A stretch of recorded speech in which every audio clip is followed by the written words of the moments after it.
Hello and good morning, listeners. We finally had the very awaited FOMC meeting last night, and it seems Powell came with a thing or two from the Volcker's playbook.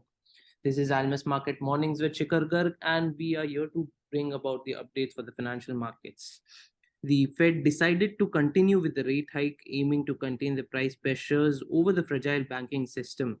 And the Treasury Secretary Janet Yellen gave another blow to the mentioned fragile system by stating that as of now, there has been no blanket bank deposit insurance under consideration. This update further rocked the equity markets and spooked a bit of the bond players as well. On the UK front, the scorching UK inflation has quashed hopes of any immediate pause in the hikes by the BOE for the market participants. So, JK, there's things happening by the hour, and these are substantial updates that we are receiving every now and then. So, what's your take on the current market scenario? How should one be navigating? Hey, good morning. Actually, central banks are taking a very balanced stand between price stability and financial stability and avoiding display of any panic reactions. At the same time, they have kept things open for future and avoided giving specific future guidance as well. ECB adopted this last week. Now Fed has followed it almost a similar path. And I expect the Bank of England and Swiss National Bank to follow them today as well. So there will be small rate hikes, but keep open for future actions either way, and also keep financial stability in mind while you're taking. So adopting a middle path of 0.25% and somewhat indicating peak rates nearby, Fed has messaged that it does not want to give up on the basic mandate of price stability, while at the same time being conscious of the current crisis, which may get exacerbated if there were to be more aggressive hikes. So they've also avoided sending out a panic signal. They expect a natural slowdown in the economy to take care of tightening conditions instead of Fed doing it. In other words, they say the credit conditions and overall financial conditions can tighten so much that will slow down the economy, employment, and as well as the consumption. So if there is a quicker retreat in the economy, they think that the peak in rate might have already been seen. Most Powell's statements were on expected lines, particularly about the financial sector. But his body language showed that they were getting a handle on things, and there could be more regulations on the way to avoid similar outcomes. The Fed left no ambiguity that they will tip the economy into recession if that is what it takes. When they said inflation, getting inflation to lower target means having a prolonged period of low growth. So either which way, economy might be in for a rough period going forward, either through market turbulence or through Fed actions.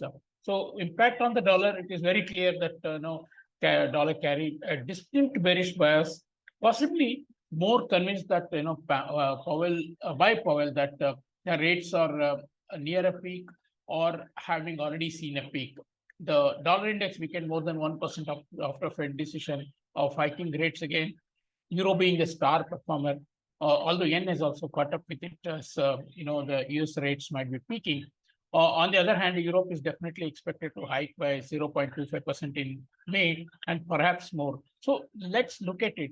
The German 2-year yields have gone up in the last few days, while that of US have definitely come down. From the medium-term perspective, the German 2-year yield, which was the difference between German and US 2-year yields, which was as high as 3.16% in November, has narrowed by nearly 2% now. And that is a big factor in Euro's performance. And combined with it, the market positioning of Euro, which is underowned by medium-term players.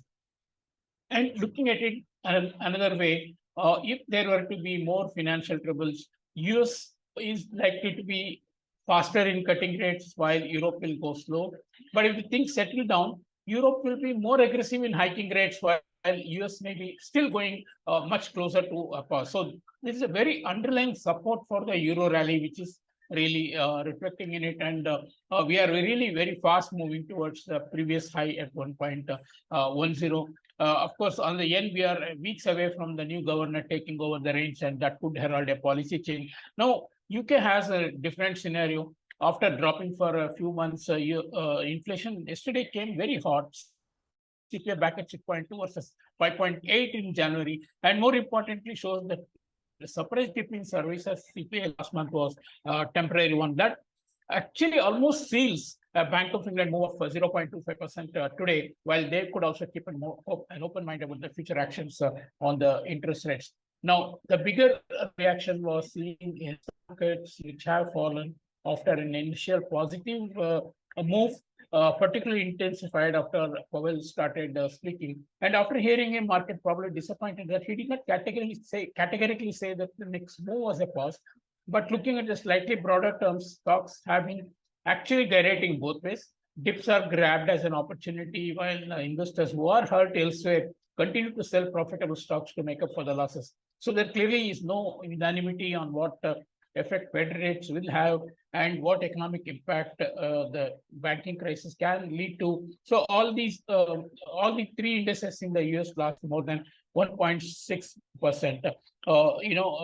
There was one more thing that could have led to the stocks falling. That is Janet Allen going back on earlier indications that all insurance, all deposits can come under deposit insurance, and that would have led to a lot of disappointment among many investors as well. Now, the 2-year yield coming back, 4% also can be seen both ways. Either the bondholders are convincing themselves about a pause nearby, or an economic slump is severe. So even slump in economy can also be interpreted as having guided the stocks lower. Overall, Fed has not done anything out of the way of what market has been thinking, and I think current interpretation is that market thinks rates will still top out at current, that is a market discounting, and market is still discounting around 40 basis points of cut in this year, while Powell said categorically that their base case is not for any cut in this year, of course. On the projections, obviously the rates and dot plots indicate rates will peak out at 5.25%, possibly one more hike. The GDP is projected lower than last meeting, whereas unemployment rates are held steady as per last projection, and the CPI is actually slightly higher than what was projected earlier. So overall, the projections are not too comfortable for the markets to really take note of. On the rupee, I would say the stock underperformance of the rupee has again continued. Just to give you a perspective, from 8th March onwards, dollar index has fallen by nearly 3.5%, while the USD INR has actually moved up from that time, from 81.80 to 82.80, and stayed at the higher end of the range. So this, of course, can be put down to some extent on the inflows missing and outflows continuing, whereas we had several positives which normally should have seen the rupee show some strength. That's the fall in the trade deficit for the second month in succession, for a substantial fall in oil prices, and also the premiums falling and the seasonality factor. All of this would have normally seen strength in the rupee. Let's see. I'm still keeping an open mind, because now that most of the markets think the dollar to remain weak, and the Fed is much closer to a pass now than ever, rupee might get some legs to it. Thank you.